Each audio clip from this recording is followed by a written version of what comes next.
Anxiety, filling up every space, no privacy.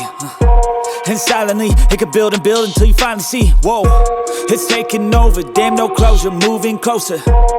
No exposure, I just wanna be a loner. Some can't stay sober, looking over all their shoulders, like moving boulders just to get out of the home. It sucks, I've had enough, I don't wanna feel the stuck under the rug, all my problems that I shove. I got nightmares in my head, I fear that the thoughts build up until I can't hear, that my mind fills up into a creature, and it haunts me somewhere much deeper.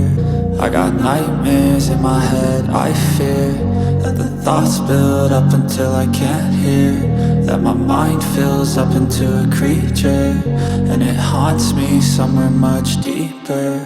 I've been feeling weird, I can't seem to focus good enough, nothing's really clear, sometimes it could be a little tough. I just need to feel like the end's in sight for me, but let's be really real, anxiety can foggy all this stuff. I've been feeling weird, I can't seem to focus good enough, nothing's really clear, sometimes it could be a little tough. I just need to feel like the end's in sight for me, but let's be really real, anxiety can foggy all this stuff. It sucks when you finally feel like giving up. Oh God, no luck, everything feels like you're sticky stuck. I'm lost, handcuffed to the bed where I sleep, don't give a fuck, can't stop, unplug, feeling overwhelmed.